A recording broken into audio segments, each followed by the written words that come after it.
Hola, buenas noches. La segunda cita del programa está ya lista. Un tiempo dedicado a todos esos temas de los cuales no se suele hablar. Y comienza aquí, el tiempo del misterio en Radio Nacional de España. Y para eso, para dar las gracias, preparamos los temas cada noche, ¿verdad, Rosa? Buenas noches. Hola, buenas noches. Así es, esta noche comenzaremos hablando de los expedientes X, documentos sobre avistamientos de fenómenos extraños que han sido desclasificados y sobre los que se ha abierto una investigación. Para hablar de este tema estará con nosotros uno de los mejores investigadores del panorama internacional. Ya sin perder más tiempo, 2:10, 1:10 en las Islas Canarias, vamos con los datos de lo que va a ir el programa de hoy. Esa es nuestra introducción.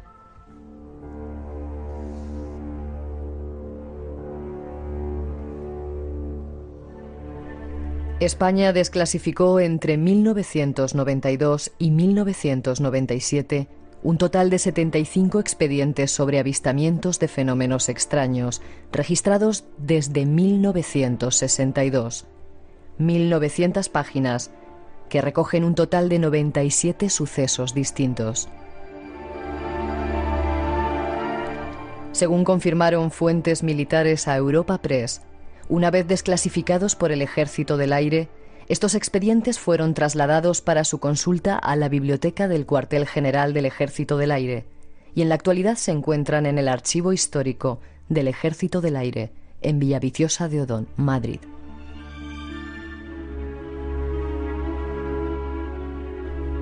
Entre estos documentos figuran casos de avistamientos de ovnis por parte de pilotos de vuelos comerciales y militares o de capitanes de navío. El proceso de desclasificación español comenzó cuando en mayo de 1991 la sección de seguridad de vuelos responsable de la custodia de estos archivos remitió un escrito interno dirigido al general a cargo de la División de Operaciones del Ejército del Aire. Proponían su desclasificación.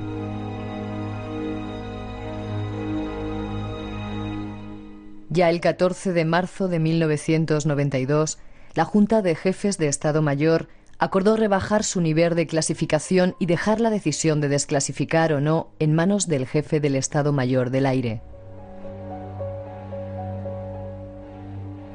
Finalmente, en septiembre de 1992, se desclasificaron los primeros expedientes OVNI del Ministerio de Defensa. La tarea fue encomendada al teniente coronel del Estado Mayor, Ángel Bastida, y fue concluida por el teniente coronel Enrique Rocamora en 1996. Esta era la noticia que divulgaban los medios de comunicación. Nosotros ahora queremos conocer qué se ocultaba en esos expedientes secretos. Nuestro invitado tiene información sobre ellos. Escuchemos. Ahí están los primeros datos. Presentar a nuestro invitado, don Manuel Carballal, que repite por segunda vez al programa. Es un miembro del equipo, de la familia. Buenas noches, don Manuel. ¿Cómo está usted? Encantado de la vida, don Miguel. Mira la música que te pone aquí. No podía ser otra. Es decir, que naciste en Galicia, eres teólogo, estudiaste criminología, has especializado en criminología asociada a creencias religiosas. Tienes una página web que se llama Archivo del Crimen, que tiene que ver con todos los crímenes relacionados con el misterio, y un blog que se llama Manuel Carballal, blogspot.com. Varios libros publicados, entre otros Los Expedientes Secretos, El Sendero, ¿cómo era? El Sendero de los Dioses es el mío, ¿el tuyo cómo era? Otros libros. Otros libros. Bueno, España clasificó ¿en qué año se desclasificaron los expedientes X españoles? Se desclasificaron entre 1992 y 97, como decíamos ahí, una parte de ellos. Exacto. En realidad lo que se desclasificó a partir de 1992 es el archivo de expedientes sobre ovnis que custodiaba el Ejército del Aire desde 1966, que se declaró la materia reservada, ¿no? O 68.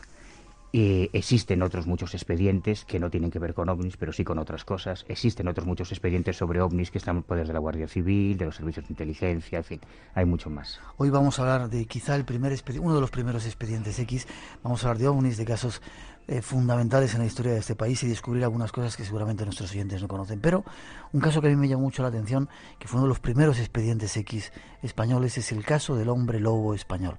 Manuel Blanco Romasanta, y no era familia mía.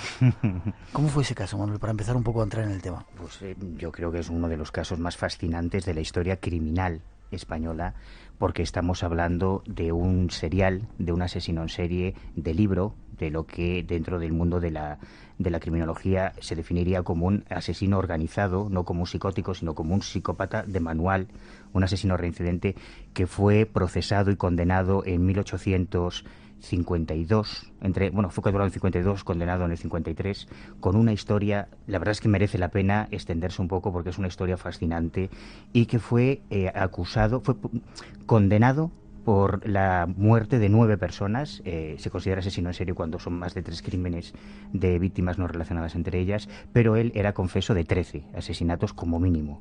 13 víctimas que eran asesinadas, que eran devoradas y desgarradas con las uñas y con los dientes por este hombre que aseguraba ser un hombre lobo. Y de hecho, el sumario judicial, creo que es el sumario 1788, creo recordar, del Archivo Histórico del Reino de Galicia, están todas las diligencias policiales y judiciales, todo el sumario, que son como 7 piezas, muy extenso, y se llama así, el juicio contra el hombre lobo, Manuel Blanco Romasanta, el hombre lobo de Allariz, que es una historia, repito, increíble. Empieza a contarnos. ¿Quieres que la contemos un poquito? Vale. Sí, no mucho porque vamos a hablar de otras cosas, pero bueno, para a nuestros oyentes que vayan situándose un poco. Intentaré ser rápido porque, aunque en otros países, en Francia, por ejemplo, sí ha habido muchos procesos judiciales contra hombres lobo, es decir, contra asesinos en serie o asesinos reincidentes que aseguraban que querían justificar sus crímenes por una maldición que les convertía en lobos, en la historia criminal española es el único caso de un hombre lobo procesado judicialmente.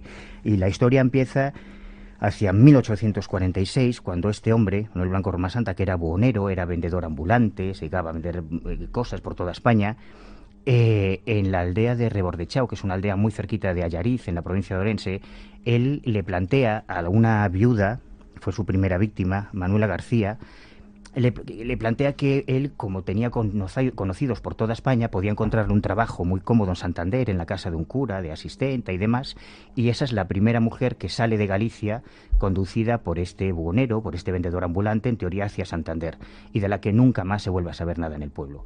Cuando él regresa al cabo de unos meses, seduce también primero a una de las hermanas, luego a otra hermana y a su hijo, así varias personas del pueblo de Rebordechao, de Berín también, ya en la provincia de Pontevedra, desaparecen de sus pueblos con este vendedor ambulante que en teoría les había encontrado buenos trabajos en casas de curas o de alcaldes en distintas poblaciones españolas. Y cuando empieza a pasar el tiempo y las familias no reciben noticia de ellas, empiezan a inquietarse porque parece que ha ocurrido algo. Cada vez que él aparece en el pueblo, le increpa, oye, ¿qué ha ocurrido con Benita García, o con Josefa García, o con Manuela García, o con las otras personas que se habían ido con él? Y hay un momento en que aparecen unas cartas que están recogidas, que luego se supo a través de las pericias caligráficas que habían sido falsificaciones hechas por él. Primero aparecen unas cartas en las que estas personas intentan tranquilizar a sus familiares, se tranquilizan un tiempo, hasta que los 2 hermanos de una de las primeras desaparecidas descubren en una vecina de otro pueblo de la provincia de Orense ropas que reconocen como propiedad de su hermana desaparecida, y entonces es cuando ya se empiezan a mosquear cómo es posible que esas personas tengan esa ropa que reconocen propiedad de sus familiares.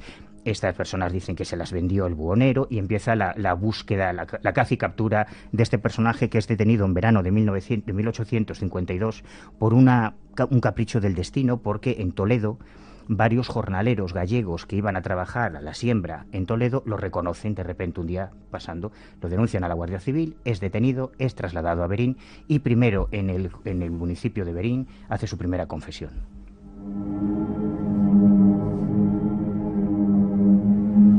¿Y qué confiesa, Manuel?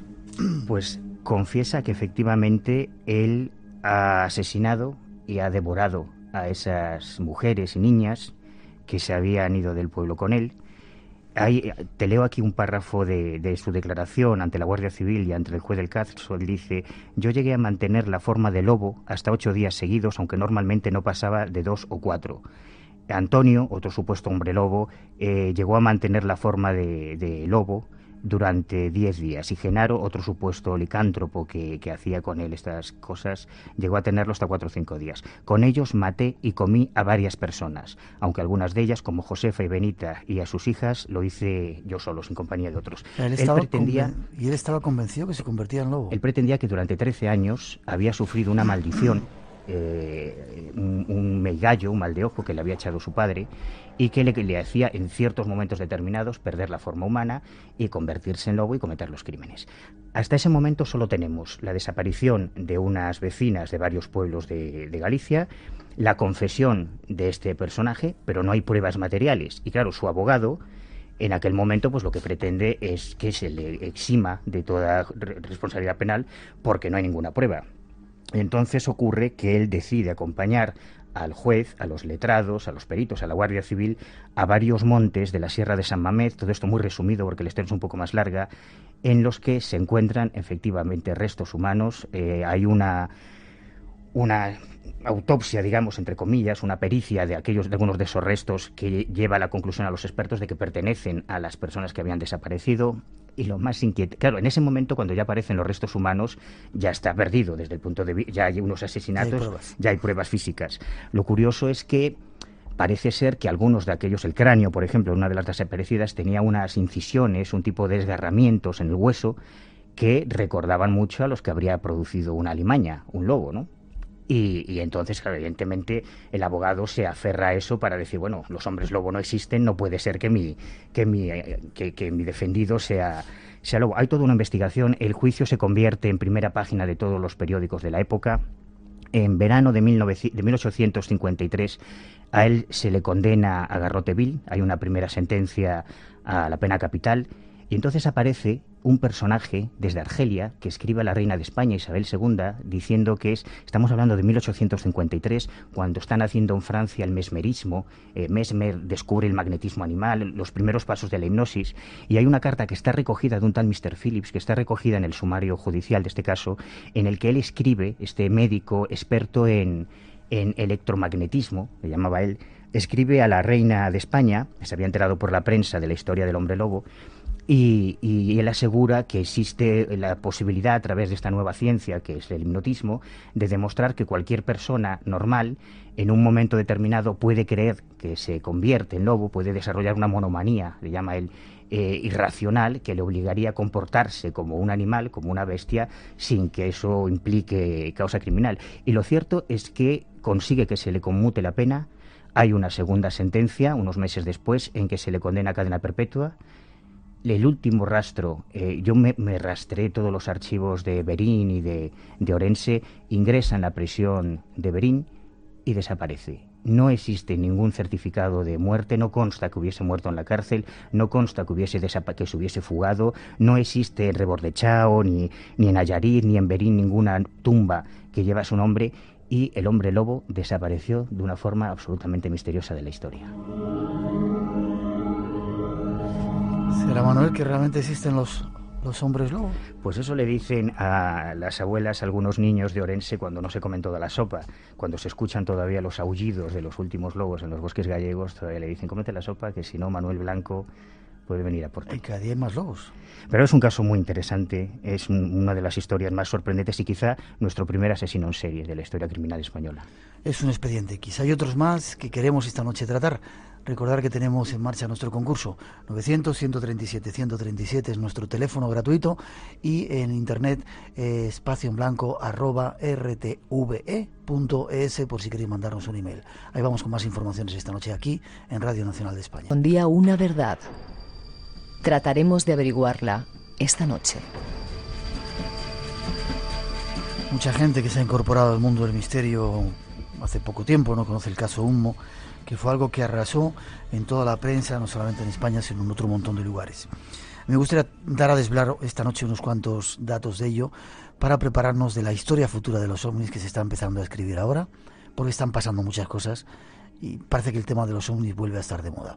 Y va a haber muchas sorpresas con gobiernos, cosas que vayan a desclasificarse, etcétera. ¿Qué es el caso Humo? ¿Cuándo comienza? ¿Cómo comienza? Un poco como hemos contado ahí, Fernando Sesma, La Ballena Alegre.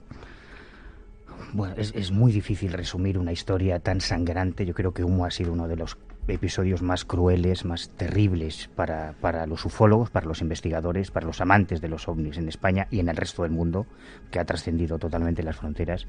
Es una historia que empieza en realidad en el año 55, cuando en Madrid se funda la Sociedad de Amigos del Espacio, BURU. Fernando Sesma Bueno, en el año 52 en Estados Unidos aparece George Adamski, que es la primera persona que dice que contacta con los tripulantes de los platillos volantes, que era como se les llamaba entonces. 3 años después, este hombre fascinante, bueno, tú lo conociste, yo no tuve esa Lo suerte. hemos entrevistado varias veces. A Fernando Sesma, sí. que de alguna manera es el George Adamski español. Él funda la Sociedad de Amigos del Espacio, Buru, que es una sociedad en la que ingresan, yo tuve la suerte de conseguir los estatutos legalizados con el listado de todos los miembros, y había personajes como Dionisio Garrido, que era comisario de policía, estaba la secretaria de la Embajada de Estados Unidos en España, que es un dato importante, estaba Alfonso Paso, el famoso dramaturgo, Buero Vallejo también estaba, porque ellos frecuentaban un café de tertulia, de aquellos cafés de tertulia a mediados de siglo, como el Café Gijón, que era el Café Lyon, en Madrid, en el centro de Madrid, al lado de la Plaza de Atocha, y de la Cibeles, perdón, que ahora es el Quitioseas, un pub irlandés que también conocemos por otras cosas. Yo también estuve en la Ballena Alegre en aquellas reuniones, era muy jovencito. Pues qué te voy a contar yo a ti, que no sepas de la Ballena Alegre. Tú eres el invitado. Y en aquellas reuniones, pues Fernando Sesma hablaba de los platillos volantes, él escribía artículos y demás, se reunía mucha gente. Y alguien, en un momento determinado, pues decidió que era quizá divertido convencerlo de que un extraterrestre estaba hablando con él, y empezó a recibir unos mensajes. La primera parte de esta historia es bastante absurda, los mensajes de Saliano, que supuestamente era el nombre genérico de una comunidad de extraterrestres que estarían en contacto con Sesma y que venían del planeta Auco. Pues tenían unos mensajes desternillantes, unas cosas irracionales, absurdas, supuestamente muy esotéricas, y como todo lo esotérico pues no tienes por qué entenderlo porque tú no estás iniciado. Pero en el año 67 hay un giro de 180 grados. Fernando Sesma recibe una llamada telefónica supuestamente de otro extraterrestre que no es Saliano, que no viene de Eucos, sino que se presenta como Day 98.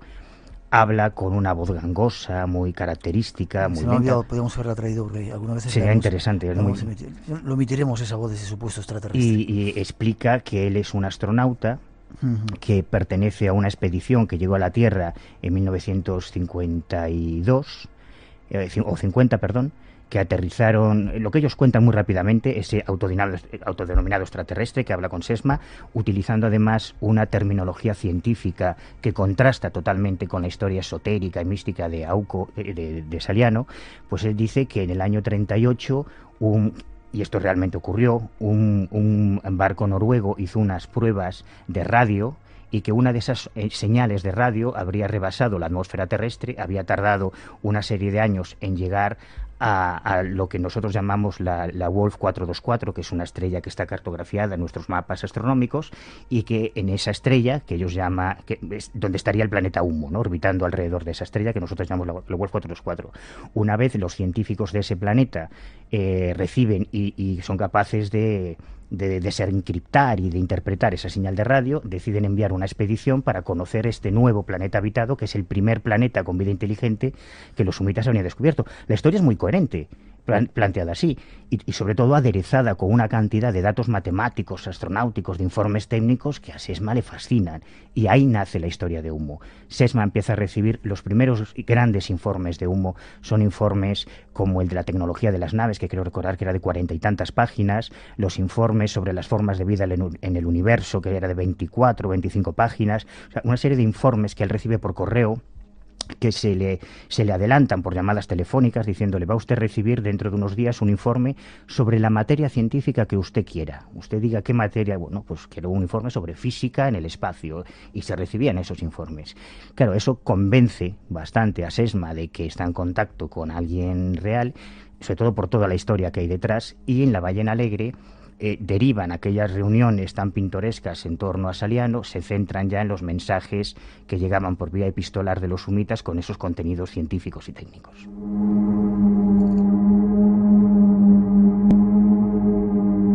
Y 31, 1:31 en las Islas Canarias. Estamos en Radio Nacional de España, en el Espacio en Blanco, esbozando un poco la historia de Humo, el pasado, uno de los casos ovnis españoles caso extraterrestre más interesante, para prepararnos para lo que nos viene en el futuro. ¿Qué más ocurre después? Yo recuerdo en aquel tiempo hubo un gran revuelo porque apareció una fotografía tridimensional que era un poco la prueba de que, cuando aquí no se había oído hablar nunca de fotografías tridimensionales, que era un poco realmente la prueba de que aquellos seres eran realmente extraterrestres y que tenían una tecnología tecnología absolutamente alucinante y avanzada. Sí, un día Fernando Sesma recibe en su casa la visita de un personaje. Es muy difícil, repito, resumir la enorme complejidad de Humo porque han sido muchísimas historias en mucho tiempo. Los humitas decían que ellos tenían varios problemas en la atmósfera terrestre, por ejemplo, que ellos tenían una atrofia, una hipersensibilidad en las huellas, en las palmas, en la epidermis de los dedos, por lo tanto ellos no podían escribir y habían contratado un mecanógrafo humano, terrícola, que era al que dictaban esos mensajes que recibía Sesma, primero Sesma y luego otras personas. Les decían también que tenían, como ellos utilizaban en su planeta la telepatía, ellos eran una humanidad que había evolucionado mucho más antigua que la terrícola, por lo tanto habían evolucionado con mucho más tiempo y habían desarrollado la percepción extrasensorial, la comunicación telepática, por lo tanto tenían atrofiadas las cuerdas vocales, razón por la cual utilizaban una especie de amplificador. Por eso tienen ese sonido gangoso tan característico en las voces de los humitas. Todo estaba muy bien encajado. Y para demostrar que su origen era extraterrestre, ofrecieron varias pruebas a Sesma. Una de ellas es que se presentó en casa de Sesma. Estas fotografías las vio tanto Sesma como su hijo, para mostrarle una fotografía tridimensional que en teoría era una prueba extraterrestre. En realidad esos fueron los primeros hologramas que se estaban fabricando ya en Japón, que hoy estamos hartos de verlos en las tarjetas de crédito, en casi cualquier producto, pero que en el año 66 eran algo totalmente desconocido aquí. Y aquello no hacía más que ratificar aún más el convencimiento de Sesma de que realmente estaba en contacto con extraterrestres. Sesma y su pequeño grupito, primero en Madrid, en torno a la Ballena Alegre, después se formó el de Barcelona, una serie de personas que se consideraban de alguna manera tocados por la fortuna o tocados por los dioses, porque ellos habían sido elegidos entre todos los seres humanos para ser los primeros embajadores de la Tierra con otros seres, con otras inteligencias venidas de fuera. Y en el año 66 ocurre algo que revoluciona. Pero una pregunta, ¿nunca hubo un contacto físico de Fernando Sesma Farriol en Barcelona con estos seres? Pues a mí si me escribe una carta lo que quiero es verle, ¿no? Supongo que claro, pasaría como a ti. Eso ha sido evidentemente en aquella época era lo que todos ansiaban, tener un contacto físico. No hubo un encuentro cara a cara ni con Day 98, que era el primer humita que se puso en contacto con la expedición, luego aparecieron otros nombres. Ni con ningún otro, probablemente porque solo había uno detrás, una persona, una inteligencia detrás de. No seas malo y no adelantes cosas. No lo adelanto, bueno. Pero en el año, lo más cercano a ese contacto directo es cuando se fotografían las naves, o cuando aterrizan. En el año 66, en febrero del 66, en el barrio de Aluche, en Madrid, se produce un incidente, un ciudadano de aquí, un tal José Luis Jordán, volvía a su casa en su 600, en su coche, y ve un ovni, un platillo volante que aterriza en una zona determinada de Aluche. Al mismo tiempo, otro testigo, que en teoría no tenía nada que ver, desde su casa, él era vecino de Aluche, desde la ventana de su casa también ve el mismo disco, que presentaba la particularidad de que en su panza tenía un símbolo como una H con un palito en el centro, que era el sello, el símbolo de Humo Alegüe, del gobierno de Humo, y el sello que aparecía para autentificar todos los informes y todas las cartas de los humitas, auténticas, entre comillas, ¿no?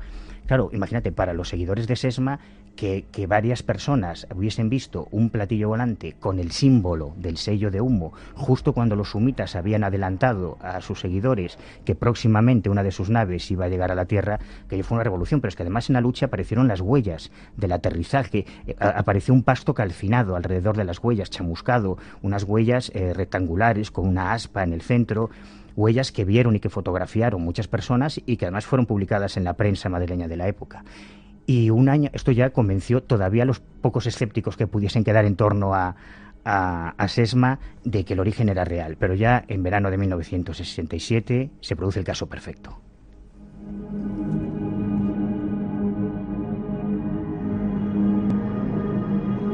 Antes de que nos cuentes el caso perfecto, fue curioso porque tiempo después hubo un ovni muy famoso en Rusia, Voronev. Entonces estuvimos hablando con el corresponsal de Radio Nacional de España y nos contó lo que había ocurrido allí. Y lo curioso es que ese ovni que vieron muchos niños en un parque llevaba exactamente el mismo símbolo que los ovnis de Humo, esa H con ese palito en medio. Y no solo en Voronev, en muchos otros lugares han aparecido los testigos, para ser correctos, los testigos de muchos avistamientos de ovnis en todo el mundo han descrito cualquier tipo de forma en el fuselaje de esos objetos.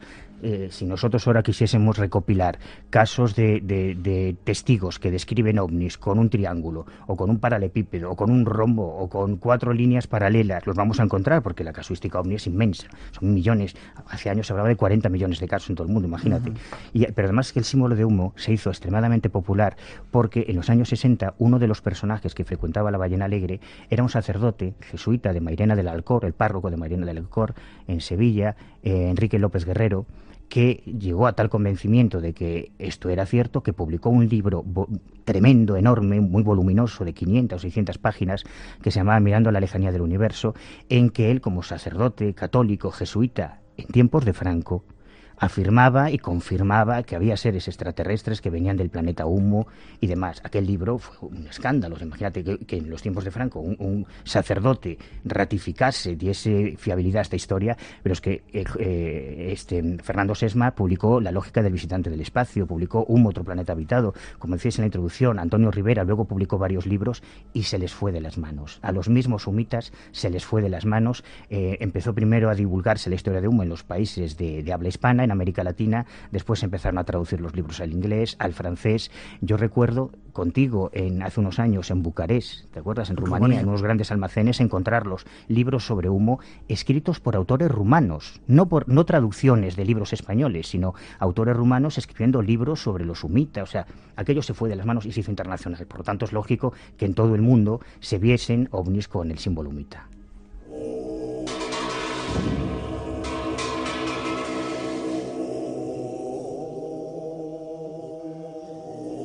Espacio en blanco. La puerta hacia otras dimensiones.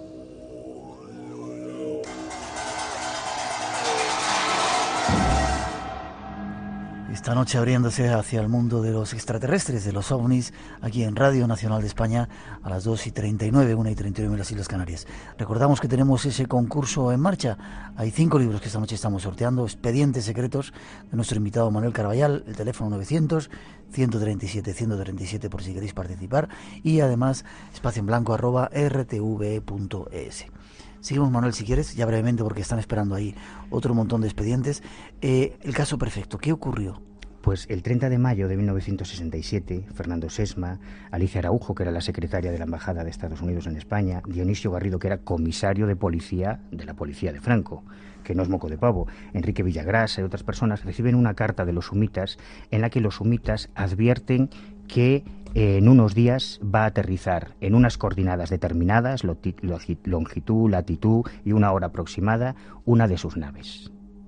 Eso es una maravilla. Bueno, ellos evidentemente esa noche estuvieron patrullando los alrededores de Madrid, más o menos coincidiendo con esas coordenadas que adelantaban los humitas. Ellos no tuvieron la suerte de ver nada. Sin embargo, el día 2 de junio de 1967, el diario Información publica unas fotos. Esas fotos llegaron al periodista Antonio San Antonio, que era un redactor, que fue elegido porque había cubierto la información del caso de Aluche, que te comenté antes, de ese primer aterrizaje de una nave humita. Él además, pues como otros, muchas personas, había visto un ovni en su juventud, y lo había contado, y por esa razón alguien le llama por teléfono el día 1 de junio del año 67 y le dice que él es una persona, un ciudadano anónimo, normal, que se encontraba en Alcorcón, en San José de Valderas, donde están los castillos de Valderas, pues se encontraba con su novia haciéndole unas fotos, y en pleno día apareció un platillo volante con el símbolo este característico, hizo una serie de maniobras y demás, y él tomó una serie de fotos.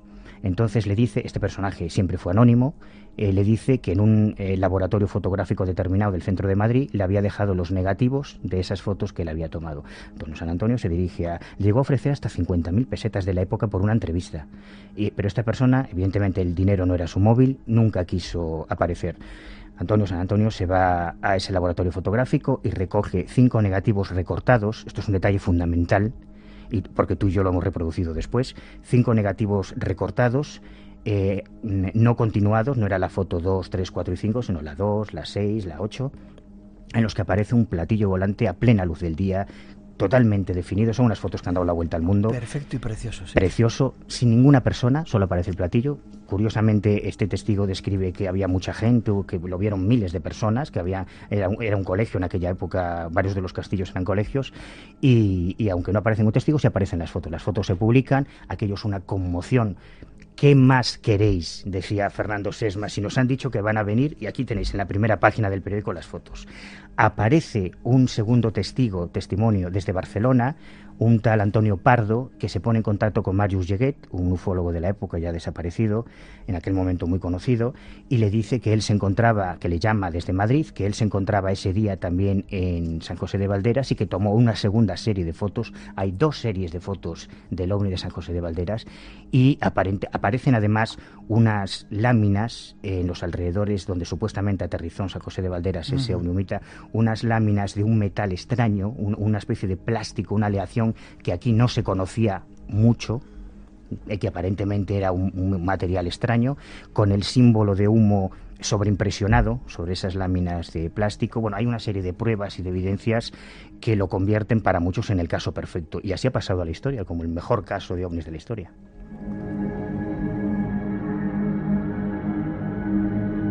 Sin embargo, y damos un salto ya en la historia y en la investigación, sin embargo, no es todo como parecía. No, por desgracia. Había gente que llegó a pensar que estaban los servicios, el CSIC y los servicios de inteligencia detrás, y que todo era una maniobra, todo mentira, pero para ver cómo reaccionaba la opinión pública española, en este caso, y mundial, por extensión. En realidad, la historia es un poco más complicada porque hubo gente, primero, ya en aquella época hubo un personaje fascinante, un gran desconocido de la historia de la ufología, el primer ufólogo español, que fue un radiosondista gallego, Óscar Ribrea, que él había tenido una experiencia en la División Azul, cuando había visto una cosa rara, luego sus padres habían visto una cosa rara aquí en España, y se había aficionado a recortar, como Charles Fort, a recortar todas las noticias sobre cosas raras en los cielos que se veían desde el año 45, 2 años antes del caso Arnold. Bueno, pues este hombre, que era un gran aficionado a la ciencia, que era radiosondista, astrónomo y demás, es el primero en detectar cosas raras en las fotos de San José de Valderas y decir, aquí hay algo raro. Y no solo eso, sino que apunta directamente a un sospechoso, que es uno de los testigos del caso Aluche, que es el que luego recoge todos los supuestos testimonios en el caso de San José de Valderas, y un personaje que está presente a lo largo de toda la historia humo, que es José Luis Jordán Peña.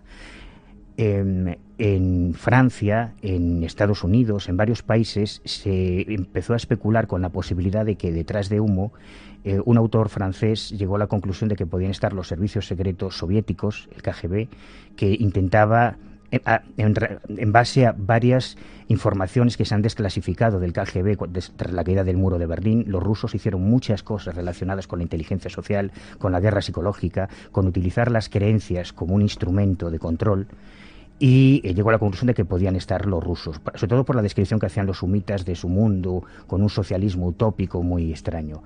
Jacques Vallée, yo estuve una temporada discutiendo mucho con Jacques Vallée, el ufólogo, bueno, pues probablemente el más conocido del mundo. Él pensaba que podía estar la CIA detrás por la relación con la Embajada de Estados Unidos en Madrid a través de Alicia Araujo y demás, pero haciendo otra investigación, de la que hablaremos después, sobre los videntes, los psíquicos, en el mundo de los servicios secretos, nos encontramos con la relación del CSIC con esta historia, del SECET, para ser exactos, que es el servicio secreto anterior al CSIC, del que luego hablaremos, y con este personaje, José Luis Jordán Peña. José Luis Jordán Peña, bueno, se descubrió gracias a José Juan Montejo, una investigación de años, que los 2 únicos nombres concretos, los 2 únicos testigos que aparecen en el caso de Aluche, no eran individuos independientes, sino que habían sido compañeros, habían estado alojados y se conocían desde siempre. Es imposible resumir 30 años de investigación sangrante, toda la gente que ha dejado todo su tiempo y todo su dinero en esta investigación, creyendo, como creíamos que realmente había algo extraterrestre detrás, pensando que teníamos por fin la prueba que poder mostrar al mundo de que existía vida inteligente detrás del fenómeno ovni.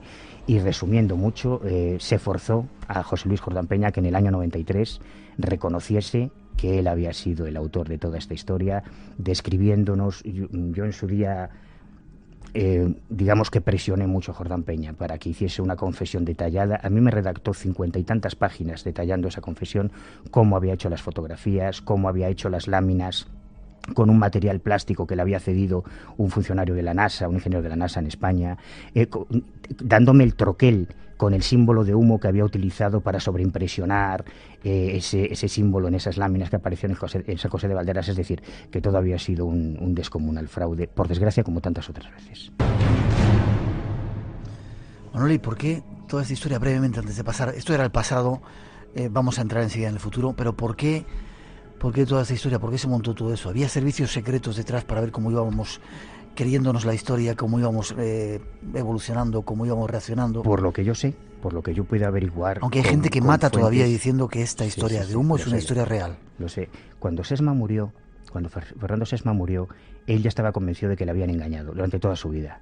Y Sesma dijo una cosa terrible en su lecho de muerte, dijo que es mucho más fácil convencer a una persona de algo extraordinario que convencerla de que eso era un engaño cuando ya se había convencido de que era extraordinario, ¿no?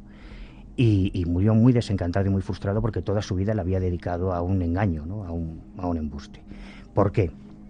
Cuando Jordán Peña empieza a visitar la Ballena Alegre y escucha a Sesma hablando de los auquianos, de Saliano y aquellas cosas, yo creo que a él se le ocurrió, en principio, como una broma. Él estudiaba psicología, él fue profesor de ciencias, de una formación científica. Yo cada vez que iba a su casa, allí tenía la revista Nature, la Scientific American, tenía la muy interesante, era un hombre muy familiarizado con la ciencia y con muy buenos contactos en la época.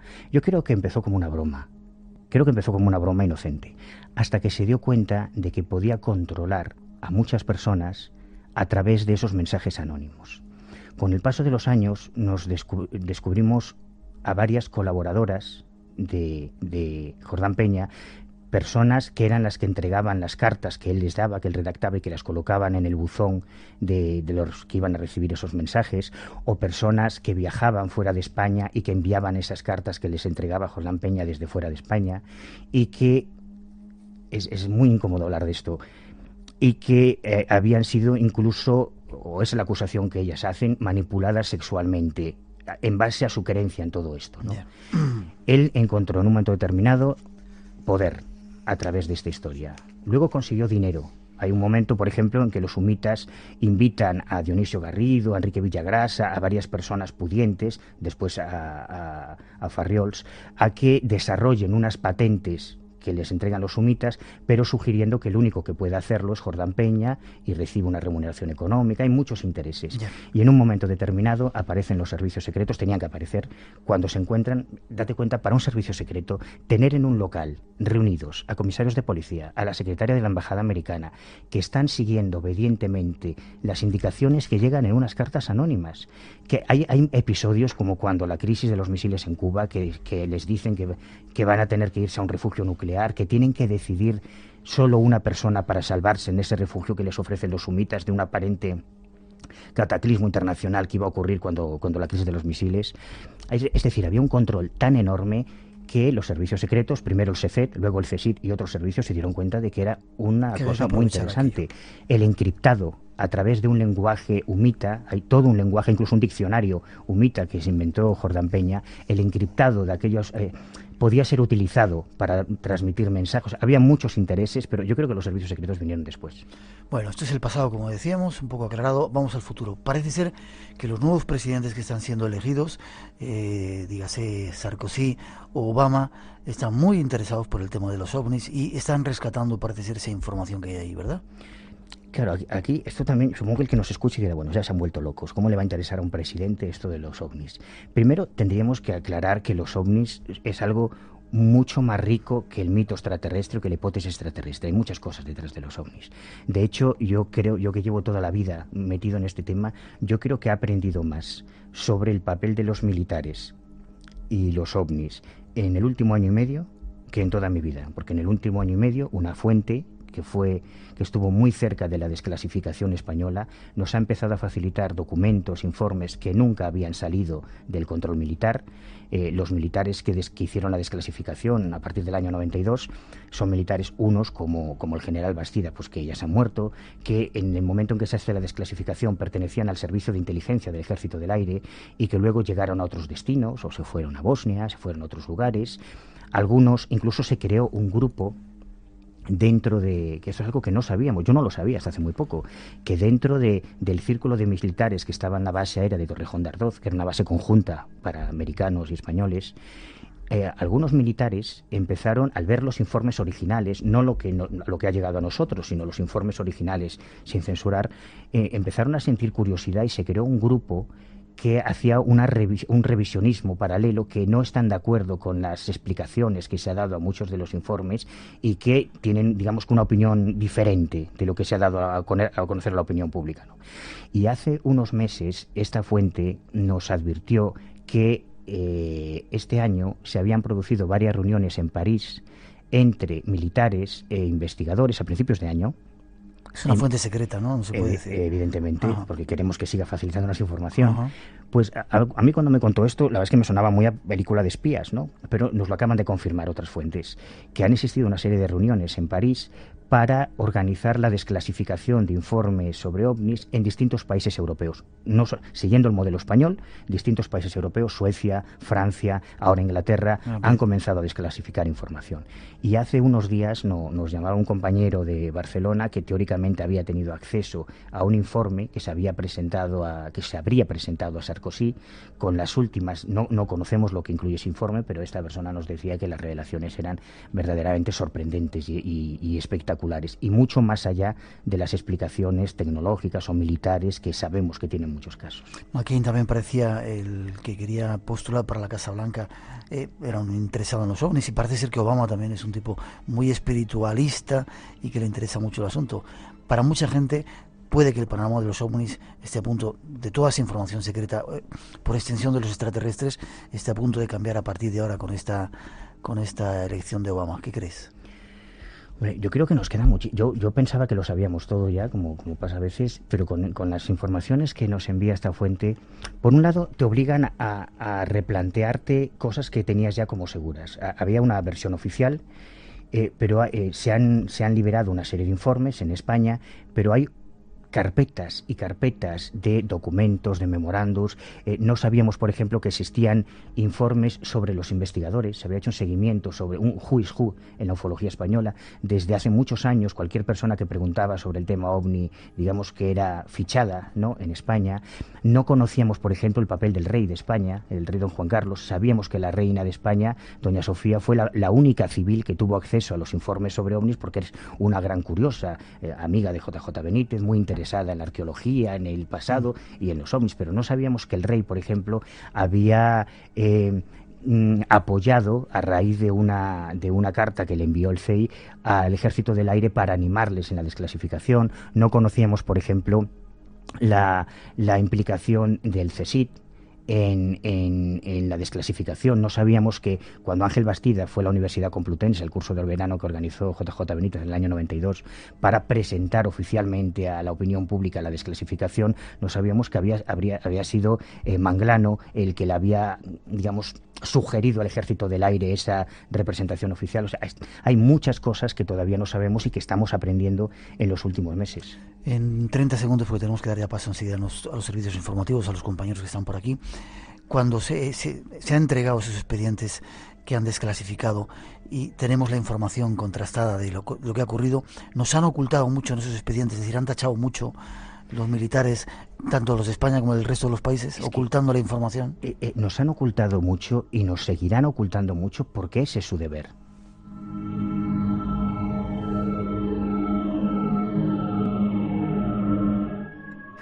¿Quieres decirme algo más que te he cortado? ¿Ese es su deber? Claro, es su deber porque hay tantas cosas. ¿Mentir es su deber? Sí, hay tantas cosas detrás de los ovnis que yo te diría que la idea, la hipótesis extraterrestre, la idea de los extraterrestres se queda corta ante la enorme trascendencia y la gran magnitud social, política, militar y económica que tiene el fenómeno ovni. Luego, si quieres, te lo desarrollo un poco más, pero es mucho más complejo. O sea, que los extraterrestres no existen y no vienen aquí, entonces, y no son armas y... No me refiero, es que no ¿te parece poco? En el último desfile de las Fuerzas Armadas, por ejemplo, el Día de la Hispanidad, por primera vez los españoles pudieron ver el Shiva, los prototipos de Shiva, que nos han vuelto locos cuando se construyeron en la base aérea de la Virgen del Camino, el primer avión espía español no tripulado que se construyó en una base española y que estuvo haciendo vuelos de prueba aquí. Ya hay varios. Para la tecnología militar, para el INTA, eso es una razón más que de peso para ocultar y para mentir a la opinión pública. Pues ojalá fueran también extraterrestres. 2:57, 1:57 en las Islas Canarias. Tenemos que hacer una mínima pausa. Llegan nuestros compañeros de los servicios informativos y después regresamos desde el estudio 210 de la Casa de la Radio, con los saludos de todo el equipo que esta noche se encarga de realizar este programa especial.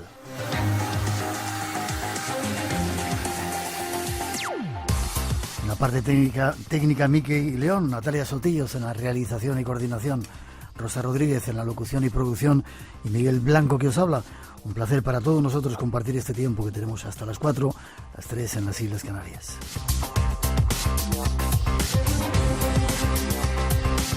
Como siempre tenemos premios, regalos, abrimos redes sociales, Blanco Radio en Facebook y en Twitter, y si queréis un email, espacioenblanco@rtve.es.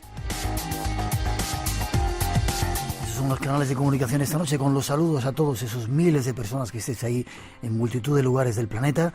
Y ahí vamos con un avance de los temas de hoy, no perderos.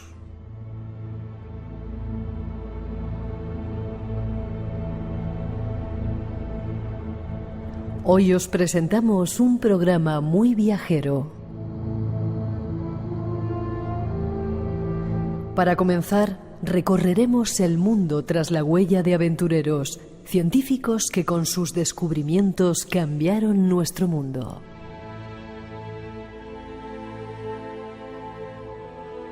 Iremos tras el rastro de las grandes expediciones científicas por tierra, mar y en el espacio.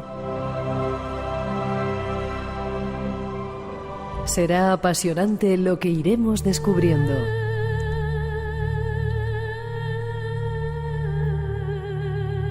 Seguiremos tras la leyenda de un ser mágico, el unicornio. ¿Existió o es solo un mito? Os invitamos a descubrirlo esta noche.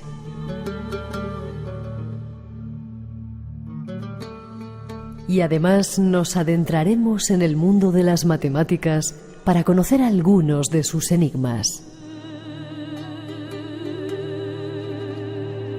Ese es nuestro viaje de hoy. Solo deseamos que nos sirva para disfrutar y descubrir enigmas.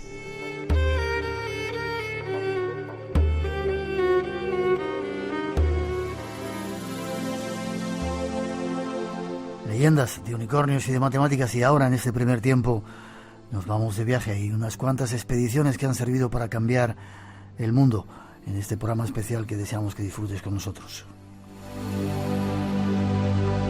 Ese viaje hacia diferentes lugares comienza saludando a nuestro invitado.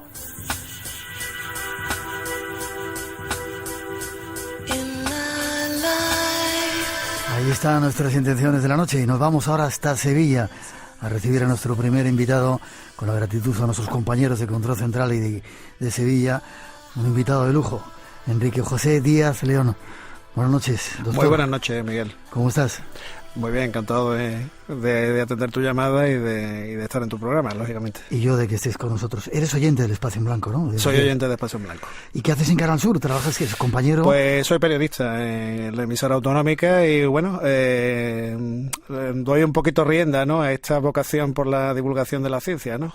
Y bueno, y ahí estamos, ¿no? ¿Hacías o haces un programa que se llama El Observatorio? Sí, durante varias temporadas hicimos un programa, una revista, ¿no?, de divulgación científica que se llamó El Observatorio. Ahora mismo colaboro con distintos programas y hacemos también, pues, bueno, esta bonita tarea, ¿no?, de intentar mejorar un poquito, ¿no?, la percepción que se tiene de la ciencia, ¿no?, por parte de los oyentes, ¿no? Qué bien. Y has escrito un libro que se llama Historia de las grandes expediciones científicas. Correcto. ¿Por qué te llama la atención esto?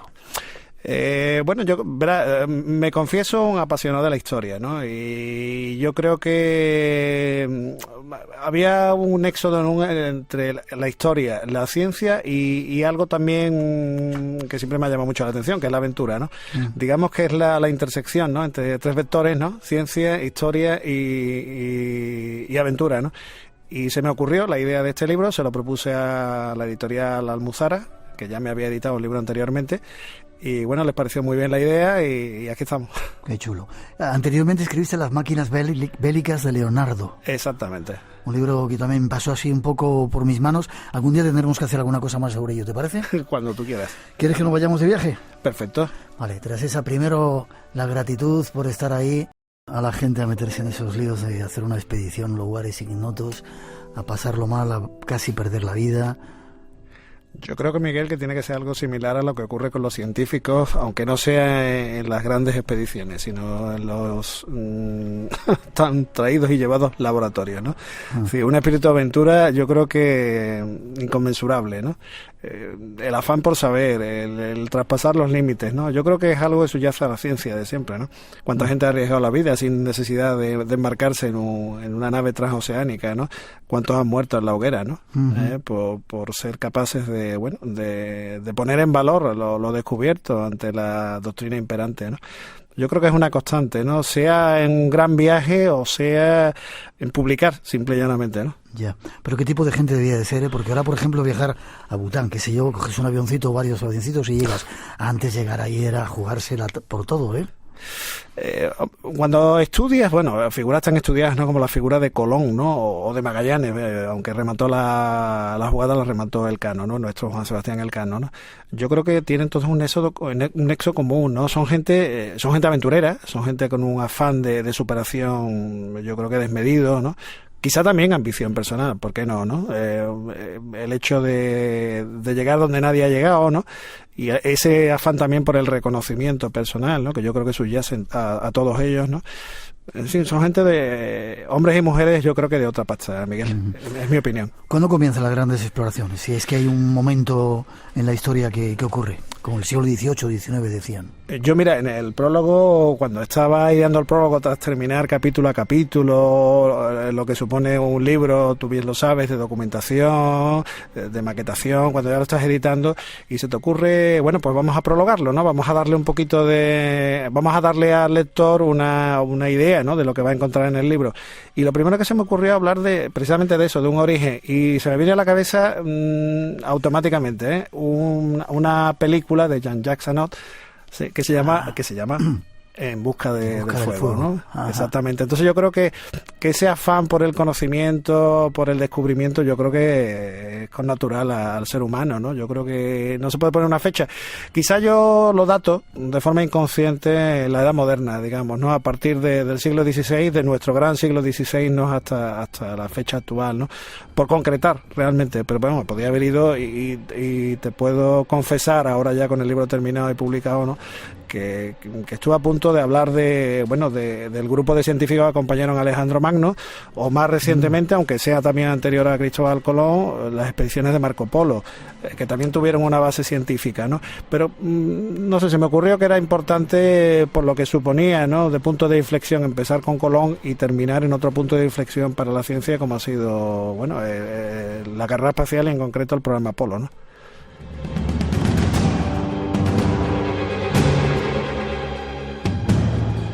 Hubo competencia en esto de las expediciones. Los grandes imperios, Francia, Inglaterra, España, se lanzaron a la carrera, como a la carrera espacial de exploraciones por el mundo. Es curioso, ¿no? Cómo se repite el patrón siempre, ¿verdad? ¿No? Es decir, lo que estamos viendo, hemos terminado hablando de la carrera espacial, ¿no? La Unión Soviética, Estados Unidos, ¿no? Hoy en día 3 bloques, China, Europa, Estados Unidos. Y si te das cuenta, la historia no es más que una repetición de patrones, ¿no? En el siglo XVIII Francia contra todos los demás, España incluida. En el siglo XVI España-Portugal. En el XVII decadencia de España, resurgimiento de Francia, y estaba ya Holanda e Inglaterra. Yo creo que es algo cíclico, ¿no? Yo creo que sí, al final ha tenido beneficios, no sé si políticos, pero científicos sin duda lo ha tenido, ¿no? ¿Algún imperio que se destacara más? Quizá tenemos la idea del Imperio Británico, que colonizó o exploró gran parte de África, ¿no? Y se anexionó, o hay algún otro que se haya adelantado. Yo creo que la corona española sin duda alguna, tuvo una labor preeminente, ¿no? Y además tiene un lugar destacadísimo, ¿no? Es decir, esa convicción que tienen, por ejemplo, los reyes católicos, ¿no? De que, lógicamente, bajo una ambición, desde el prisma de una ambición política, ¿no? Pero el hecho de promover de reconocer a científicos, es decir, de ser capaz de asumir el conocimiento que te llegaba de Oriente, que te llegaba de otros puntos de Europa, ¿no? Contar con un extranjero, ¿no? Como era Colón, ¿no? Por mucho que se divague, ¿no? Sobre su origen, ¿no? Pero al fin y al cabo un extranjero nacido en Génova, ¿no? Y te demuestra claramente el valor que se le da, ¿no? A eso, ¿no? Al descubrimiento, a la aplicación de un descubrimiento, de un conocimiento científico, ¿no? Y yo creo que España, al menos hasta ese momento, estoy hablando del siglo XV, siglo XVI, destacó en eso. Sin duda, hablabas del Imperio Británico, pues está claro, ¿no? Yo creo que la revolución industrial surge donde surge allí, y entienden claramente que el único motor de expansión económica es la innovación, ¿no? A raíz de eso viene todo lo demás, ¿no? Las hubo, las españolas del siglo XVI las hubo, no destacaron por los logros científicos, y ya luego algunas que sí pudieron destacar. Yo en el caso de este libro he querido rendirle homenaje a todas ellas, en la figura, en la persona de una científica británica a la que ahora parece que se le está dando cierto reconocimiento, pero que ha permanecido en el olvido durante mucho tiempo, y de hecho diseña y lleva su nombre una sala de los Jardines Reales, de los Kew Garden en Londres, que tiene su nombre, Marian North, ¿no? Una botánica y pintora que en el siglo XIX, hay que ponerse en situación, era capaz de costearse viajes ella sola, sin encomendarse ni a Dios ni al diablo, ella sola, marchar a lugares más recónditos, más remotos, para dibujar, para pintar especies, sobre todo botánicas, aunque también fauna, y reflejarla con todo lujo de detalles en su ambiente natural, ¿no? Lógicamente la fotografía estaba en los albores, de cine y de todo lo demás ni hablamos, y bueno, pues lo hizo así, era una apasionada de la botánica y decide emplear en eso toda la fortuna de su familia, ¿no? Yeah. Sí, yo creo que mejor ejemplo para recoger el espíritu precisamente de todos estos científicos, yo creo que ya lo resume, ¿no? Y qué difícil debía ser entonces, porque no había cámaras como ahora digitales, que llegabas a un lugar y hacías esa cosita, sino que había que pintarlo, ¿no? Yo, verás, no solamente Marian North, cuando he estado documentando el libro, por supuesto Marian North y las láminas, los dibujos, los cuadros, ¿no? Las pinturas de Marian North, si alguien tiene la curiosidad, lo puede ver en la página web de este jardín, de este Jardín Real en Londres. Es espectacular, ¿no? La minuciosidad, la capacidad técnica que tenía esta mujer, al margen de los conocimientos botánicos, ¿no? Pero si observamos también más cerquita, no tenemos que irnos tan lejos, los trabajos que hicieron los ilustradores, ¿no? Que acompañaron a Malaspina, o que trabajaron con Mutis, o trabajaron con Félix de Azara, te das cuenta de la precisión extraordinaria, que dices, no sé si una cámara sería capaz de registrar con esta precisión y con esta belleza, ¿no? Algunos detalles de especies animales y vegetales, ¿no? Ahora vamos a ir con ellos, pero antes hablas en tu libro, quizá el origen, empiezas con Colón, y luego algo increíble, que fue la primera circunnavegación del globo, Magallanes y Elcano. Había que tener ganas de meterse en el mar sin saber lo que había, cuando se pensaba todavía, yo creo que era casi la tierra plana, y decir, vámonos para allá a ver si le damos la vuelta a esto. Hablando precisamente de lo que tú comentabas anteriormente, ¿no? ¿Qué gobierno, qué imperio, qué civilización? Pues la corona portuguesa, y no solamente la corona portuguesa.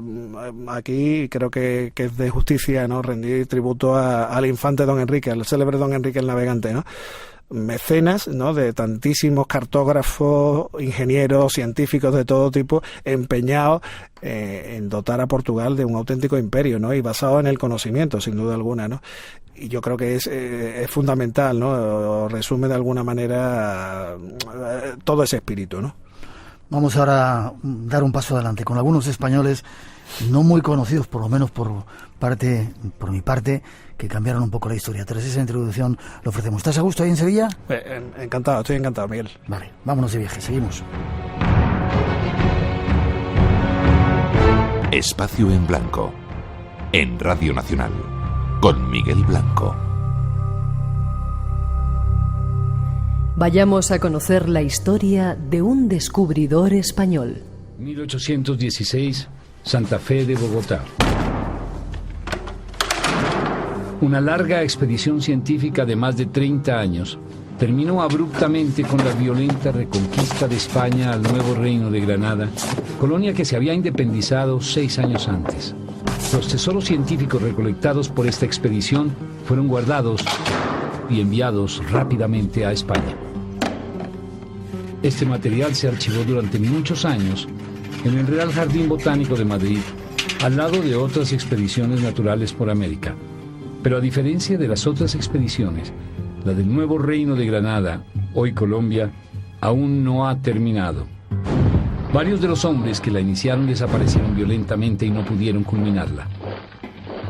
Sin embargo, el espíritu original de su fundador, el sabio José Celestino Mutis, ha permanecido en varias generaciones de científicos que 200 años después de su muerte intentan terminar su obra. ¿Cuál fue el sueño que persiguió José Celestino Mutis? ¿Cuál es el valor científico de su expedición? ¿Por qué la mayoría de los científicos que participaron en ella tuvieron un final trágico?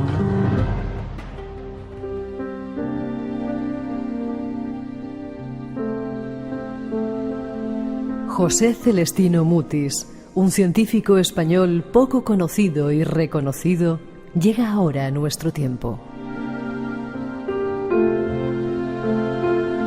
Nuestro invitado nos cuenta algo más de sus logros y descubrimientos. 1816. ¿Qué sueño perseguía José Celestino Mutis? Bueno, yo creo que resume el espíritu ilustrado fundamentalmente, ¿no? Que no cuajó desgraciadamente en nuestro país, o cuajó con contadas excepciones, ¿no? Pero yo creo que ante todo y por encima de todo es el triunfo de la razón, ¿no? Sobre todo lo demás, ¿eh? Sobre la religión, sobre las creencias. Por eso precisamente terminaron mal. No él precisamente, pero sí muchos de sus discípulos y muchos de aquellos que trabajaron con él, ¿no? ¿Qué les pasó? ¿Murieron? Murieron algunos durante los trabajos y otros murieron por cuestiones políticas durante la Guerra de la Independencia, durante las sucesivas guerras de independencia en Sudamérica. Y algunos pues sufrieron la cárcel luego aquí en España, ¿no? En plena irrupción del absolutismo de Fernando VII, fundamentalmente, no tanto por las consecuencias directas del viaje, sino por las consecuencias directas de su trabajo, ¿no? En el caso de Celestino Mutis, bueno, yo creo que era una persona que, como buen ilustrado, consideraba que en la razón estaba el motor de esta sociedad, ¿no? Era una persona que se embebe de todo lo que viene de Francia, fundamentalmente del trabajo de científicos británicos y franceses, fundamentalmente, y lo lleva allí, lo lleva con él a Colombia, de tal manera se funde, se mimetiza con el entorno, que bueno, decimos bien, ¿no? Que no es un científico demasiado reconocido aquí y conocido aquí, pero en Colombia es un auténtico héroe nacional, ¿no? Fue uno de los promotores, ¿no?, de la independencia colombiana. Así que ahí en él, al margen del perfil científico, hay un perfil político indudable. Y no por odio, no por antipatía a España, sino por odio a lo que se hacía, ¿no?, al concepto que se tenía de España. Era un defensor del libre comercio, era un defensor de buscar nuevas, un defensor de un libre mercado no basado en el monopolio del oro, la plata, sino consideraba que eran muchas las riquezas que había en América que había que explotar de forma racional. Él se empeñó en este tipo de cuestiones, sobre todo en la extracción minera. Hay auténticas innovaciones tecnológicas de primer orden que lo tienen a él como protagonista, como autor, pero al mismo tiempo era una persona que consideraba que, por ejemplo, en algo con lo que se le relaciona frecuentemente, ¿no?, la producción, la exportación de la quina, ¿no?, la savia de quina, ¿no?, pues era de donde se saca la quinina. Sí.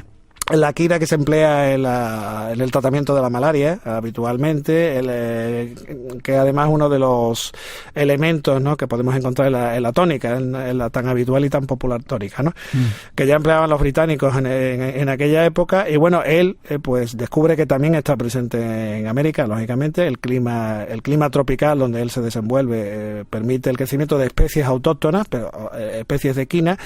Y bueno, él intenta fomentar la producción industrial, se deja llevar por la filosofía industrial, ¿no?, que viene de Inglaterra, que empieza a venir de Francia, y de alguna manera empieza a tener problemas, es decir, empieza a separarse un poco del encargo que ha recibido por parte de la corona aquí en Colombia, y empieza a sentirse más colombiano que español, es decir, no se reconoce, ¿no?, en lo que le llega, en lo que le ordenan, en lo que viene de fuera de Colombia. Y de ahí viene un poco el ostracismo, ¿no?, en el que se le mantiene durante mucho tiempo. Luego, algunos que ya tenemos algunas canas los recordamos de los billetes de 100 pesetas, ¿no? El rostro de Celestino Mutis, ¿no? Con su lupa observando precisamente una mata de quina, ¿no? Y de ahí, pues lógicamente el reconocimiento. Sí es cierto que existe algún parque botánico, sobre todo por aquí abajo en Andalucía, que lleva su nombre, en fin, pero es un reconocimiento, como te digo, Miguel, no creo que es el que merezca una figura científica de este orden. Te lo digo porque, y lo resumo brevemente, es decir, alguien como Alexander von Humboldt, el famoso barón Humboldt, uno de los grandes científicos alemanes, por ende yo creo que reconocido como uno de los más grandes científicos europeos, fue huésped de Celestino Mutis, y fíjate lo que dijo en un momento dado de su estancia. Dice: he dispuesto en la biblioteca de José Celestino Mutis con la mejor biblioteca que he podido encontrar a nivel mundial. Es decir, no hay una biblioteca mejor dotada y con un número mayor de ejemplares. Es decir, una muestra inequívoca del valor que le confería, ¿no?, a la obra de Celestino Mutis, ¿no? Y no lo dice cualquiera.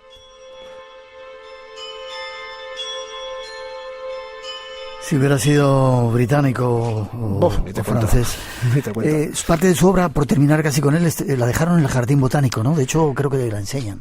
Sí, porque él se hace acompañar, como bien habéis comentado, bien habéis narrado, es una expedición a largo plazo, ¿no? Son casi 30 años de trabajo, ¿no? Él y sus discípulos, ¿no? Y lo que ocurre es que, bueno, cataloga, se hace acompañar de ilustradores, ¿no?, que documentan, ¿no?, todo lo descubierto, todo lo que se ha analizado, y claro, lógicamente la corona al final se hace con todo ese trabajo que se queda ahí arrinconado durante muchos años, ¿no? Programa especial del Espacio en Blanco esta noche. Estamos de expediciones científicas con Enrique José Díaz León. Otro español, antes de pasar al mar, Félix de Azara. ¿Qué es lo que hace este otro personaje desconocido para la mayoría? Otro científico de una profunda formación, además una formación integral, un humanista, también un ilustrado, perteneció a la Sociedad de Amigos del País de Aragón, de la Corona de Aragón. Ya eso puede darle pistas al oyente del tipo de persona de la que hablamos. Militar, inicialmente ingeniero militar de formación, recibe un encargo cuando se produce un tratado entre la corona española y la corona portuguesa, el Tratado de Valladolid, por el cual se demarca, ¿no?, se decide revisar las fronteras entre las posesiones en América de unos y de otros, y a él se le comisiona para que sea uno de los científicos que determine esas fronteras naturales. Él ya trae ahí un bagaje importante de cartografía de puertos en la península, de construcción de defensas civiles y militares, y entonces, bueno, ese prestigio, esa buena relación con la comunidad científica, no solamente española, sino internacional, hace que la corona se acuerde de él para embarcarlo en una expedición que en principio no tiene nada que ver con la ciencia. ¿Qué es lo que ocurre? Que la delimitación se extiende tanto en los años, fueron más de 20 años, para concluir esa tarea, que él dedica todo el tiempo libre, en vez de dedicarlo a otra cosa, lo dedica a hacer un trabajo espectacular de catalogación de especies vegetales y animales, ¿no? De tal forma que se enfrenta al establishment que en aquel momento lo constituían los científicos, los naturalistas franceses, ¿no? Que hablaban prácticamente de oídas, y él tiene que aprender el método de catalogación y de clasificación de especies porque no lo conocía, no era su especialidad, pero al final el grado de precisión, el grado de detalle que consigue, que bueno, consigue el reconocimiento de la Royal Society británica, de la Academia de Ciencias de París, de la Academia Prusiana, es decir, socio numerario, miembro numerario de estas academias, considerado por tanto uno de los mejores naturalistas del mundo. Hoy en día, Félix de Azara en el mundo anglosajón es una auténtica personalidad, es decir, son muchas las especies que se han catalogado y se siguen catalogando, y en el nominativo científico aparecen referencias a Azara, en este caso, ¿no? Y bueno, hay un cráter lunar que tiene también el nombre de Félix de Azara, es decir, no es precisamente un desconocido en el mundo de la ciencia, ¿no? Qué curioso. Españoles que cambiaron el mundo. Habría que hacer una serie en vez de españoles, sin duda, como andaluces por el mundo, esas cosas. Españoles que cambiaron el mundo y del cual conocemos muy poco. Hemos hablado también de esa expedición Balmis en otras veces en nuestro programa, como unos cuantos españoles con niños fueron capaces de erradicar y de vacunar a miles de seres en Sudamérica y salvarles de una enfermedad tremenda, ¿verdad? Sin duda, y además, fíjate, Humboldt precisamente, al cual ya hemos mencionado, reconocía la labor, el trabajo que hizo Balmis, es decir, lleno de envidia llega a decir que cómo era posible que las grandes coronas europeas de la época, Prusia, Francia, y se quejaba en concreto de la suya, la prusiana, no hubieran hecho algo similar a lo que había hecho la corona española, es decir, encomendarle a científicos, a médicos en este caso. Recordad que Balmis era médico personal de Carlos IV, ¿no? Recibir el encargo de ir a vacunar a todos los súbditos, y se vacunaron miles y miles de personas. En aquella época, estamos hablando de principios del siglo XIX, yo creo que tiene un valor incalculable, ¿no? Sí, es una proeza de unas proporciones, yo creo que la gente no se hace una idea, ¿no? Todavía de la proeza que significó, ¿no? Vacuna contra la viruela, se salvaron muchas vidas. Reconocimiento a esos españoles que cambiaron la historia. Nos vamos al mar, ¿te parece? Perfecto. Sigue nuestra expedición.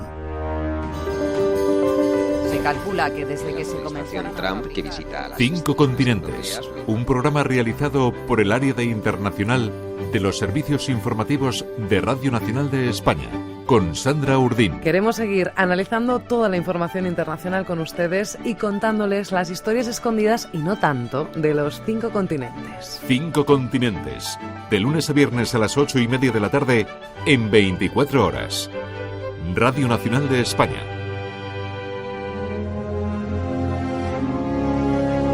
Esta noche, en Espacio en Blanco.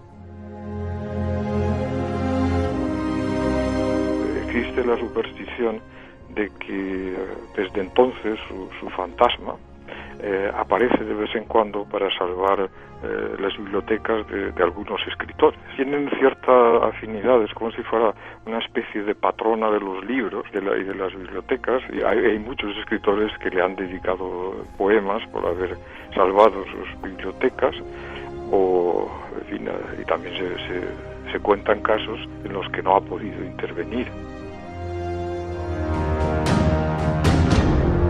Espacio en Blanco. Tu cita con lo desconocido. En Radio Nacional. Con Miguel Blanco. Fue el primer buzo en ocupar una cámara subacuática. Libros, películas, reconocimientos, todo por su pasión, la conservación de la vida en los océanos del mundo.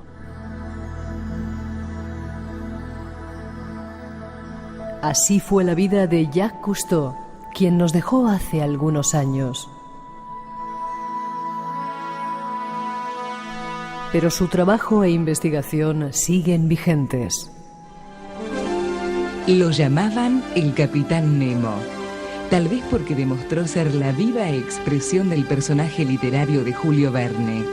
Sin embargo, el mundo entero lo conoció como el francés más universal de los últimos tiempos. A los 87 años de edad, Jacques Cousteau decidió internarse para siempre en el mundo del silencio por el que vivió y al que conoció como nadie. Ese mundo que exploró sin descanso con el solo fin de revelar en la Tierra todos sus secretos. Durante 40 años, Cousteau surcó todos los mares que había elegido como escenario natural para sus miles de filmaciones y producciones literarias. Sus descubrimientos fueron tan fabulosos como ese mundo que lo aguardaba y lo cobijaba en cada nueva expedición. Su curiosidad se traducía en hallazgos que dejaban al descubierto su profunda atracción por ese espacio intensamente azul y misteriosamente oculto.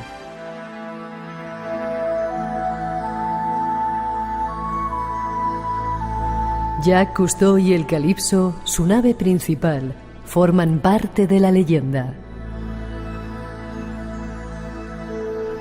Conozcamos algo más de sus descubrimientos y aportes para la civilización. Supongo que como tú, Enrique, ¿cómo disfrutábamos cuando ponían las series de Cousteau? Yo no sé, me las he visto todas. Sin duda, sin duda. Yo creo que mucha gente de nuestra generación no tiene en la retina, ¿no?, grabadas esas imágenes del comandante Cousteau, ¿no? Y del Calipso, ¿no? Y del Calipso, qué tipo tan increíble. Y además la cantidad de cosas que nos dejó ahí. Yo probaba una de sus escafandras, me gusta bucear un poquito, sí. Escafandras autónomas. Qué cantidad de cosas inventó y dejó ahí para entrar en ese mundo desconocido que es el mar, ¿verdad? Era un visionario. Yo creo que era un científico, era un visionario, es decir, era un ingeniero militar, pero era, sin duda alguna, era un auténtico visionario, un hombre que tenía muy claro que la ciencia y el mar, sobre todo, no era un apasionado del mar, que en el mar estaba el futuro, ¿no? Y se empeñó en conocerlo. Y en demostrar lo que había, ¿no? Y realmente yo creo que conocemos mucha gente de nuestra generación, incluso gente más mayor que nosotros, yo creo que conoce el mar gracias a Cousteau, sin duda, ¿no? Yo creo que es como Félix Rodríguez de la Fuente aquí en España, ¿no? Al cual no he dedicado ningún capítulo, en tono al mea culpa, y bueno, yo creo que merece la pena también, y aprovecho tu programa, sí, Miguel, para darle su sitio a doctor Félix Rodríguez de la Fuente, ¿no? Que nos enseñó también lo que era la naturaleza. Una vez le preguntaron a Cousteau si había visto cosas extrañas en el mar, esas luces, ovnis, ya que había pasado tanto tiempo. No sé si tienes alguna respuesta. Bueno, es que realmente lo que se plantea, justo como te he dicho antes, es que es un visionario, digamos, difícilmente calificable, ¿no? Es decir, hay varios proyectos, ¿no?, que lleva a cabo, algunos con financiación pública, otros con financiación privada.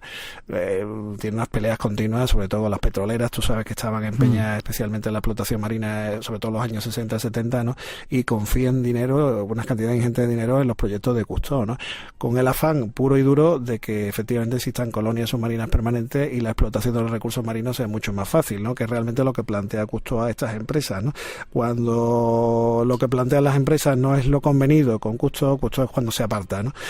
Y prefiere tirar por la calle del medio y seguir investigando él, ¿no? Pero realmente en la propia serie Mundo Submarino, ¿no? Y en el relato de algunos de los proyectos, algunos inacabados, ¿no?, que se llevan a cabo, hay historias realmente alucinantes, ¿no? Es decir, yo recuerdo, además lo relato en el libro, uno de los proyectos de colonia submarina en el Mar Rojo, donde, bueno, se sometieron el primero, ¿no?, a un grupo de submarinistas de máxima confianza, del entorno casi familiar, ¿no?, de Cousteau, a larguísimas temporadas, ¿no?, en el fondo del mar, adaptándose a las condiciones de presión, ¿no?, de temperatura, y bueno, realmente relatan algunos hechos muy curiosos, ¿no? Hay una anécdota que, si me permites, me ha llamado siempre la atención, porque nunca se ha hablado mucho de él, pero había un peluquero español en ese proyecto concreto que él llevó a cabo en el Mar Rojo, y en una película que él rodó y que luego consiguió un Oscar a la mejor película extranjera, una película documental, ¿no? Bueno, y aparece este peluquero español, no recuerdo el nombre, perdóname, y que me perdonen sus familiares, pero se hizo muy famoso porque aparecía y dejaba de aparecer continuamente de una forma muy natural, porque realmente la película realmente tiene poco de narración cinematográfica, es más documental que otra cosa, ¿no? Pero bueno, ahí está, ¿no?, nuestra pequeña contribución, ¿no?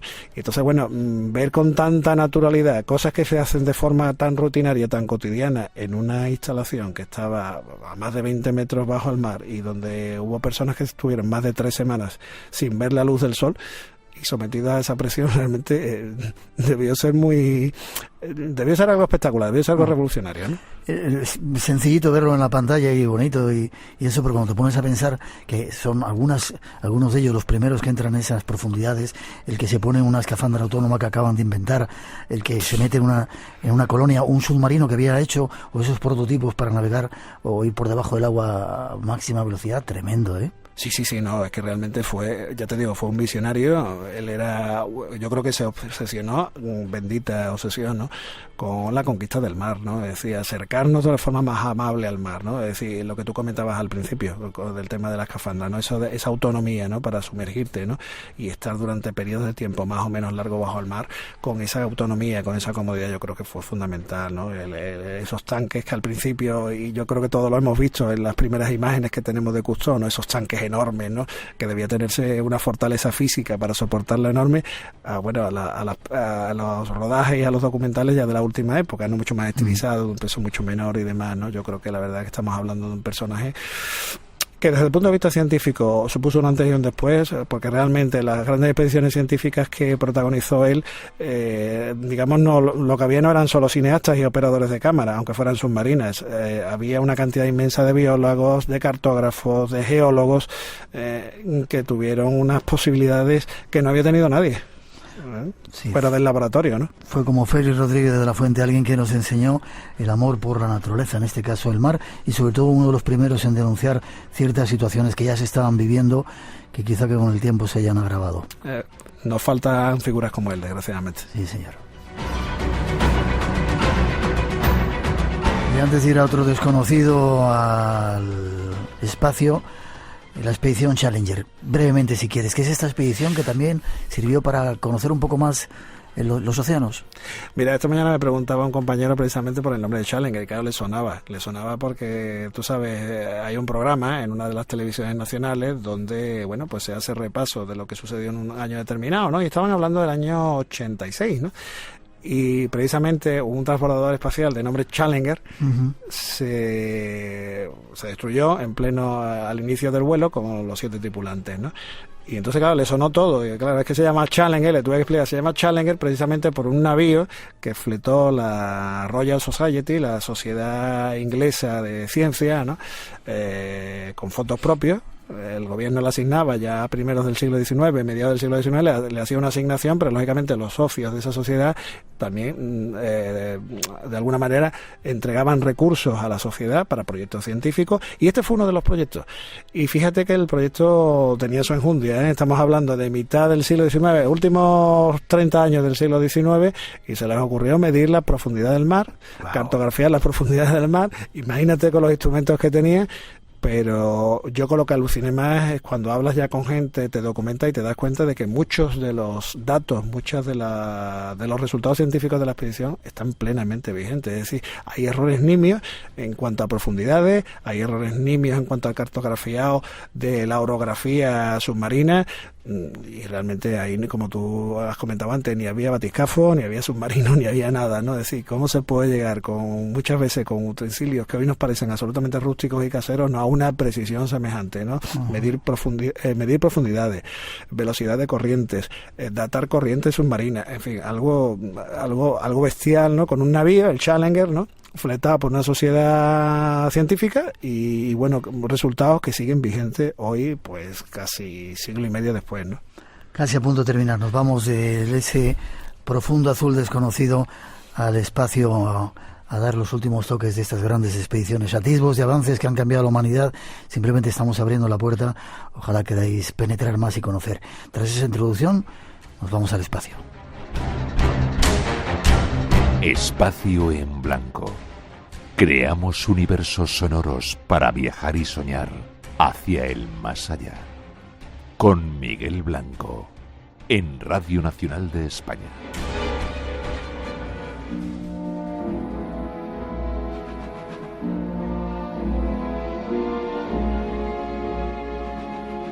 Hablando de aventuras épicas, no podíamos olvidarnos de los viajes a la Luna.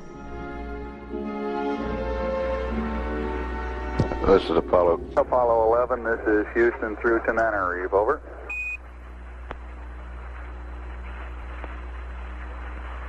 Apollo 11, this is Houston through Tananarive, over. Roger, 11, this is Houston, we're reading you loud and fairly clearly. For your information, Canary radar shows you in a 103.0 by 103.0 orbit, over.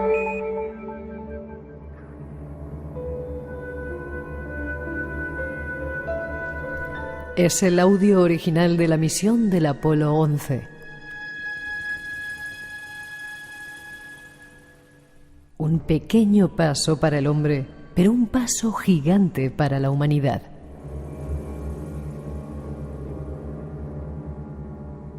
Conozcamos algo más de esta aventura. Y lo primero que te pregunto, Enrique, ¿realmente se llegó a la Luna o nos han metido una bola tremenda, como cuentan los conspiranoicos? Yo creo que, como tú bien dices, ¿no? Eso es una teoría de conspiranoicos. Se llegó a la Luna, evidentemente se llegó a la Luna, y hay evidencias más que notables de que se llegó a la Luna, ¿no? Hombre, a mí no me importa fantasear con Stanley Kubrick, del cual me reconozco admirador, pero ni Stanley Kubrick rodó en ningún plató secreto en Nevada, ni muchísimo menos. Hizo una película que para mí es un auténtico lujo, que es 2001 y después espacio, pero hasta ahí llegó, ¿no? Ese fue su único contacto con la misión espacial. Y no hay algo de cierto, dicen que había muchas pruebas de que se llegó a la Luna, pero como no había medios, pues Kubrick hizo eso para decir, ahí están las imágenes, y lo que nos mostraron no eran realmente las imágenes de que ponían los pies, o también es otra conspiración, ¿no? También es una teoría meramente conspiratoria. Tú sabes, se pone, sobre todo los creacionistas lo ponen todo en solfa, pero sin duda alguna se llegó por motivos políticos, pero se puso mucha ciencia de por medio.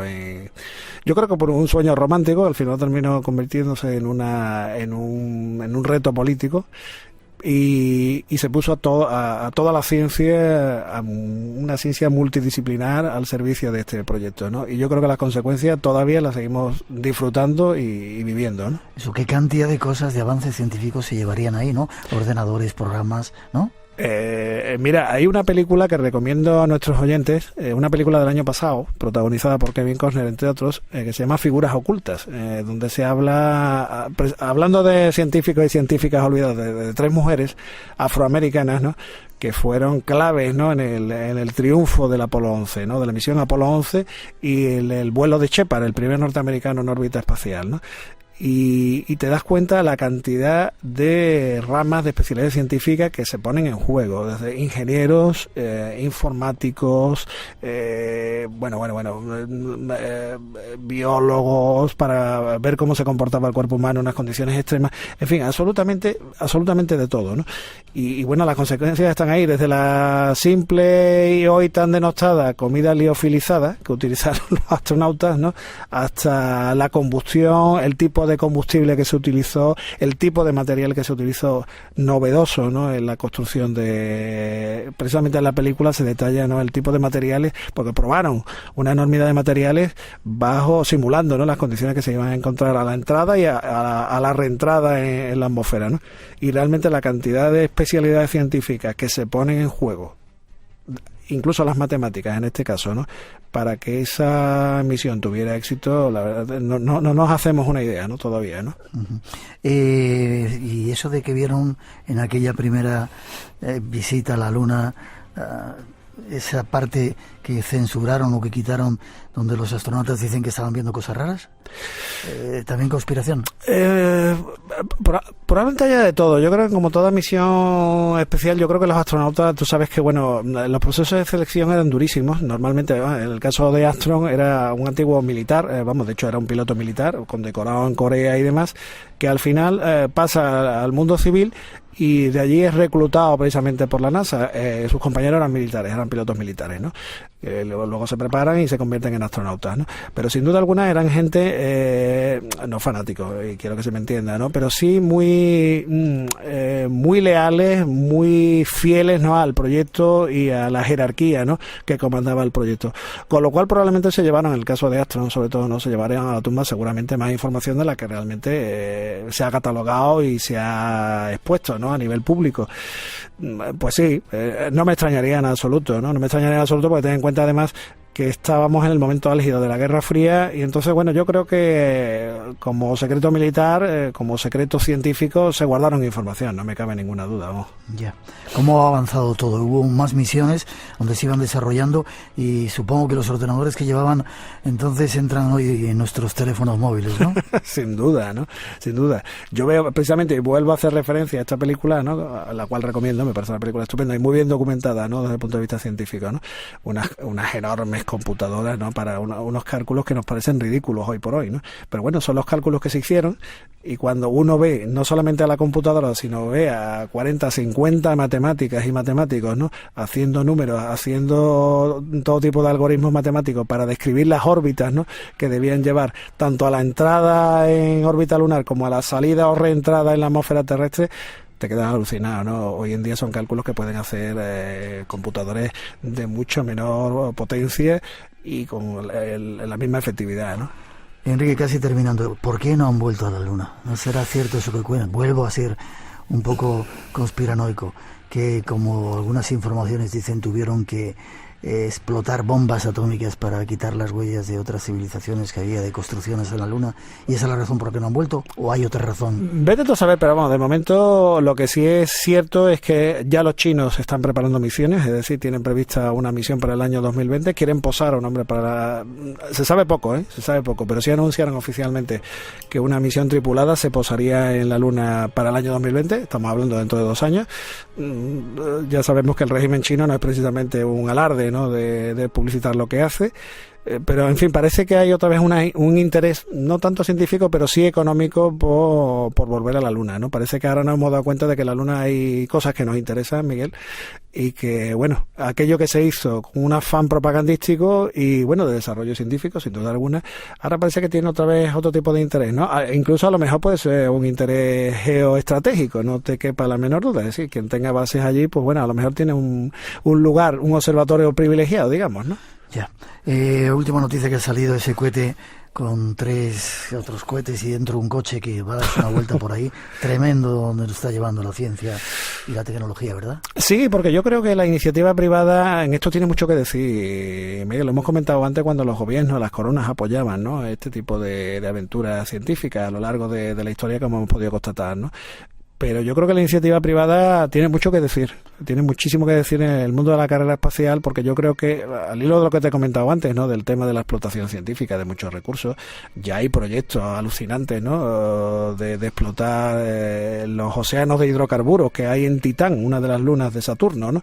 Es decir, hoy en día parecen un futurible un poco lejano, ¿no?, pero a lo mejor no lo es tanto, ¿no? Y del mundo de la iniciativa privada pueden venir cosas y buenas, ¿no? En este caso, fíjate, un cohete como el Falcon no es un cohete desarrollado por la industria espacial norteamericana, sino por una iniciativa privada que ha puesto en marcha un proyecto para buscar una nave de carga de mucho mayor tonelaje que las habituales, que normalmente el único sentido que tienen es el de la observación científica, la recolección de datos, y esta nave ya se propone otras cosas, ¿vale? Ya parece que hay otros intereses.